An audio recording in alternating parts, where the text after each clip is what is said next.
देखिए एक प्रश्न दिया गया एक्सरसाइज 9.4 क्लास 10 बालाजी प्रकाशन की प्रश्न संख्या 23 में दिया है tan थीटा प्लस के sin थीटा बराबर वैल्यू इसकी a के बराबर है। दूसरी कंडीशन है tan थीटा माइनस के sin थीटा बराबर है कंडीशन b के।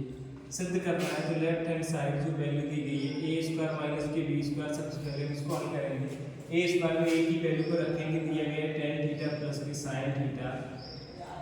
का होल वर्ग माइनस b की जगह पर दिया गया है tan theta minus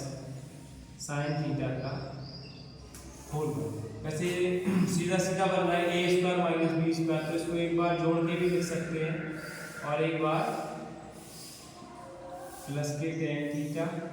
minus sin theta, एक बार जोड़ दिया एक बार घटा दिया, तो tan थीटा प्लस के sin theta minus tan theta plus के sin थीटा, यानी कि क्या है ये वैल्यू बन गई a स्क्वायर माइनस के b स्क्वायर। एक बार जोड़ के एक बार घटा दिया, sin से sin कैंसिल आउट हुआ, यहाँ tan से यहाँ हमारे पास क्या बचा है 2 tan थीटा, इस वाले पोर्शन में बचा हमारे पास 2 sin थीटा। जब 2 और 2 का मल्टीप्लाई होगा तो ये हो गया 4 sin theta into tan theta. अब बात करेंगे राइट हैंड, जब हम हल करेंगे RHS को, RHS में हमें क्या गिवन है 4 रूट में a, तो 4 रूट में a की वैल्यू है tan थीटा प्लस के sin थीटा और b की वैल्यू है tan थीटा माइनस के sin थीटा। तो इसमें a plus b a minus b का जब अंदर मल्टीप्लाई करवाएंगे तो क्या हो जाएगा a स्क्वायर यानी कि tan square theta minus b square यानी कि sin स्क्वायर थीटा। 4 रूट में tan स्क्वायर थीटा को हम लिख सकते हैं sin स्क्वायर थीटा अपॉन में cos स्क्वायर थीटा माइनस में क्या है sin स्क्वायर थीटा अपॉन में,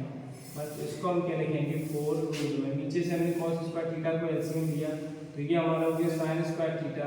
माइनस के cos स्क्वायर थीटा को मल्टीप्लाई कराएं तो sin स्क्वायर थीटा इनटू में cos स्क्वायर थीटा। तो 4 रूट में ऊपर से sin स्क्वायर थीटा को एलसीएम निकाला तो क्या बचा 1 माइनस के cos स्क्वायर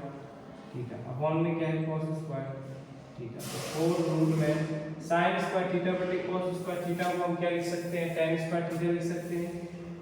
sin बटे cos को tan स्क्वायर थीटा लिख सकते हैं। 1 माइनस cos स्क्वायर थीटा पहली सर्कल का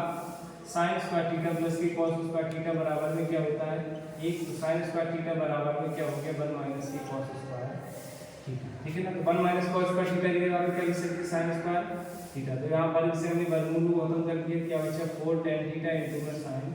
थीटा। इधर हमने LHS को हल किया हुआ था तो ये आगे निकल के आया था तो sin थीटा इनटू में tan थीटा,